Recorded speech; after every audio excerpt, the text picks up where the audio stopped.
तो विघ्न हरण मंगल करण श्री गणपति महाराज।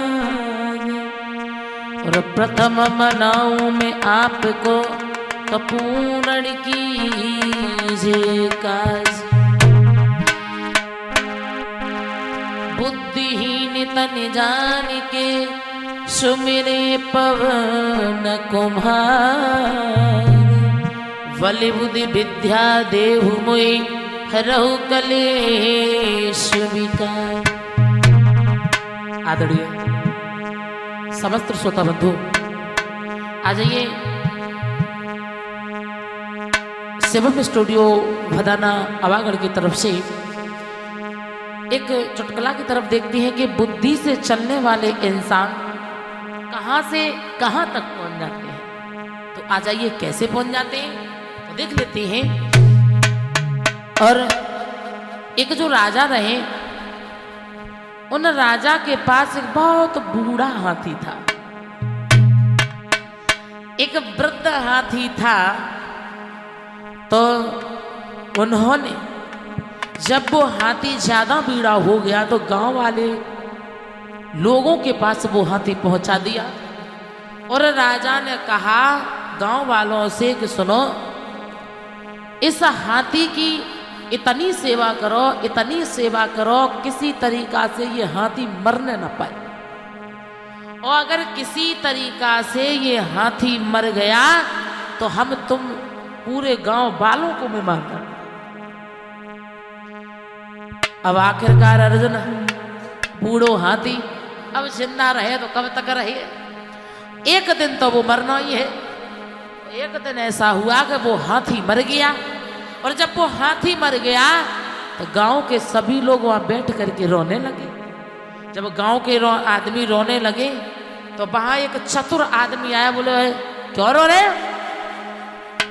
उन्होंने कहा ये जो हाथी है राजा का हाथी है। उन्होंने कहा अगर ये हाथी मर गया तो हम तुम लोगों को मार डालूंगा। अब राजा के पास अगर कोई खबर पहुंचाए तो कैसे पहुंचाए? तो वो चतुर आदमी कहने लगा तुम परेशान मत हो, हम जाए। क्योंकि बताने के लिए जा रहे हैं कि बुद्धि से चलने वाला इंसान कहां से कहां तक पहुंच जाता है। तो वो चतुर आदमी जो रहे वो राजा के पास पहुंचो और राजा के पास कहने लगो महाराज तुम्हारा जो हाथी है ना, बोले क्या हुआ, मर गया? बोले नहीं, मरा नहीं। सुना तो समझा तो वो बोलो तो बेसुध होकर लेटा हाथी और वो कान भी नहीं हिलाता है। और आंखों समारे चौहे टेरे वो पैर भी नहीं हिलाता है।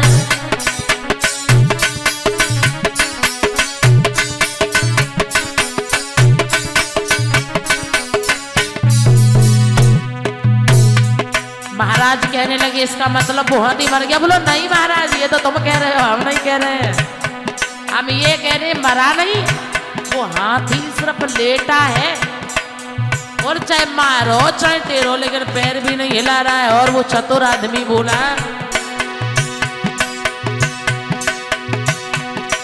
आराम से पैर पसारे और समझदार वो हाथी है।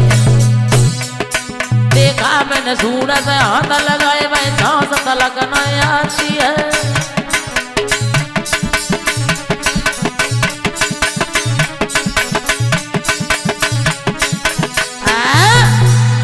जवाब दिया महाराज आपका हाथी जो है ना वो आराम से लेटा है। चाहे मारे चाहे टेरे वो कान भी नहीं हिलाता। यहाँ तक कि हुआ कि मैंने जब उसके सूंड से हाथ लगाया तो उसे सांस भी नहीं आ रही है। राजा कहने लगे इसका मतलब वो हाथी मर गया? चालाक आदमी कहने लगो महाराज जे तो हम ना कह रहे, जे तो आप कह रहे हो। और इतने वचन कह करके वो चालाक आदमी वहां से चला गया। महाराज कहने लगे कि ये पूरी बात भी कह गया और यहां से चला भी गया। उसी समय याद रखना, इधर जब वो चला है तो महाराज उसकी चालाकी को देख करके महाराज ने मंत्री को बुलाया, बोले बड़ा चतुर आदमी है, हमसे पूरी बात भी कह गया और यहाँ से चिंता भी चला गया। तो जब दरोगा जी से कहा है तो उसे लेने चले, बोले चलो तुम्हें महाराज ने बुलाया है। अब जब वो चतुर आदमी उनके साथ चलो तो दरोगा जी कहने लगे मुझे ऐसा लग रहा कि महाराज जाए कुछ इनाम देंगे। तो पहले ही इनाम को जब नाम सोचो है तो वो दरोगा जी जो रहे वे समझा करके बोले हे भैया तुम्हें महाराज ने बुलाया है, हाँ, और तुम्हें कुछ इनाम मिलेगा, लेकिन तुम जानते हो जिन्हें इनाम मिलता है तो भाई यहाँ तो इनाम लेके ना जाता है। हाँ सुनो, तो कहीं दरोगा भाई और जो इनाम यहाँ से पाता है और आधा हिस्सा मेरा होता है आदर से दे के जाता है।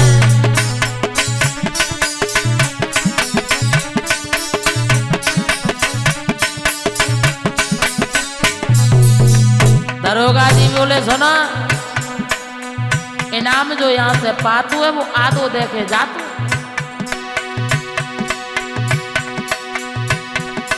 आगे बढ़ के दीवान मिले, आगे बढ़ के दीवान बोले बोले चौथाई मेरा है। मंत्री बोले मेरा भी है, बच जाए वो सब तेरा है।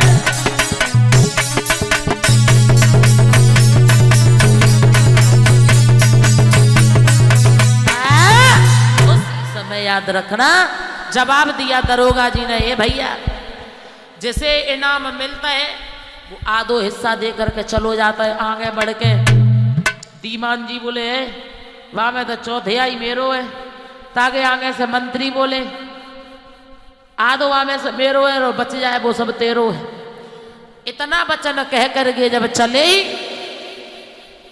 महाराज के पास, जब वो चालाक आदमी पहुंचा तो महाराज ने अपने पास खड़ा कर लिया और कहने लगे तू तो बड़ा चतुर आदमी निकला, पूरी बात कह गया और यहां से बिना कुछ लिए ही चुपचाप चला गया। अब ऐसा कर तू हमसे कुछ मांग ले। बोले महाराज आप हमें देना चाहेंगे? बोले हाँ, जो भी मांगेगा वो दूंगा। वो लड़का कहने लगा महाराज हम जो आपसे मांगेंगे वो आप देंगे? बोले बिल्कुल। तो बोले महाराज मुझे और ज्यादा कुछ ना चाहिए। बोले तो वो समझदार लड़का जो रहे चतुर, तो वो बोला सौ जूता केवल चाहता हूँ, गर होई मेहरबानी तनी,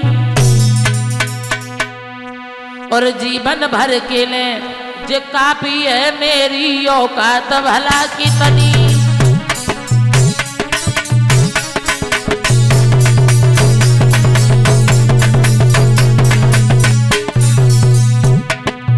लगे महाराज सुनो, मैं कुछ नहीं चाहता, तो जूता केवल चाहता हूं। और बोला बस दया धाम ये दया करो, सेवा में बताऊं करूं कितनी, नर नारी करे बड़ाई तो खुश होवेगी मेरी पत्नी।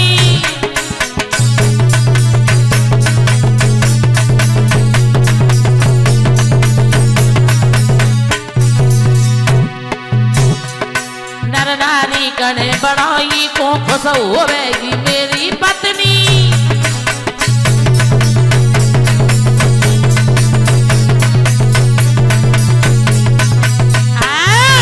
उसी समय याद रखना, जवाब दिया महाराज और कुछ नहीं चाहता हूं, केवल 100 जूता चाहता हूं। महाराज कहने लगो जी कैसे मांग रहे? बोले बस महाराज। तो महाराज ने जवाब दिया मंत्री से ऐसा करो, हो सकता है गरीब है ये, इसने जूता नहीं पहन पाए हो, तो इसे अच्छी सी अच्छी दुकान पे ले जाओ और जितने महंगे ये जूता पहनना चाहे उतने महंगे जूता इसको पहना करके लाओ। जवाब दिया महाराज हमें जूता पहनना थोड़ी, बोले और बोले हमारे 100 जूता मारो। राजा कहने लगी बिल्कुल पागल है। बोले बस महाराज 100 जूता मारो, हम इतना ही चाहते। तो जवाब दिया, बोले चलो कोई बात नहीं मंत्री, ऐसा करो इसके 100 जूता मारो, इसकी इच्छा है। जो जूता मंत्री लेके बोले रुक जाओ महाराज, इसमें हिस्सा हमारा ही थोड़ा है पूरा। बोले तो आगे बढ़ के वो चतुर आदमी बोला, बोले अमाओ दरोगा जी और यादा हिस्सा तो आपका है, छोटो बड़ो पसंद करो, देखो कौन ये तो ना पकाए है।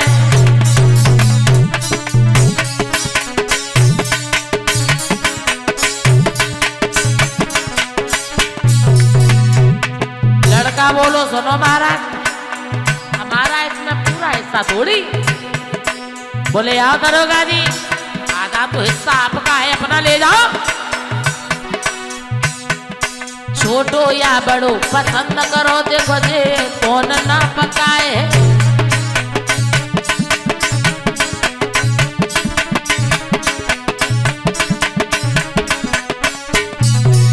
और बोला चौथाई तुम भी ले लीजिए, चौथाई तुम भी ले लीजिए, ये धर्म का नहीं पाप का है।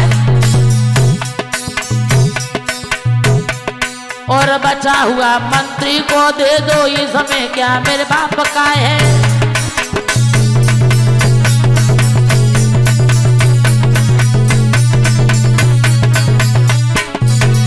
बोला वो चतुर आदमी, और बचा हुआ मंत्री को दे दो, क्या ये मेरे बाप का है।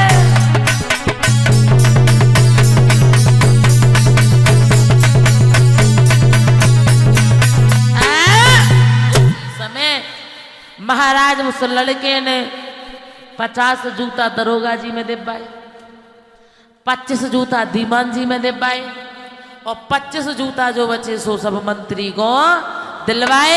और इतने सब पिटवा करके वो वहां से चला गया। महाराज देखते रहे, बोले बड़ा चालाक आदमी, मंत्री को भी पिटवा दिया, सबको पिटवा करके जब चल नहीं ना तो याद रखना महाराज सोचने लगे, और लिखा है आगे,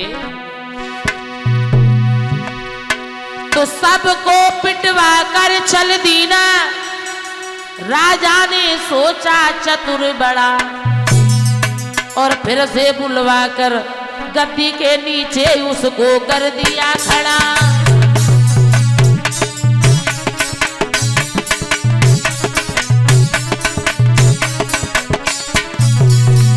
याद रखना भैया, जो राजा ने सोचा ये तो बड़ा चतुर आदमी, इसने हर किसी को पिटवा दिया, तो अब इसको मंत्री बना लेना चाहिए। और फिर से बुलवा कर गद्दी के ये नीचे लिया खड़ा।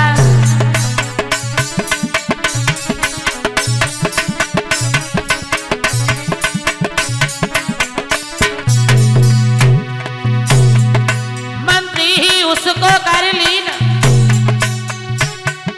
मंत्री ही उसको कर लिया, राजा ने की ना हुक्म बड़ा। और एक हार गले में डाल दिया, हीरा पन्नों से जड़ा हुआ।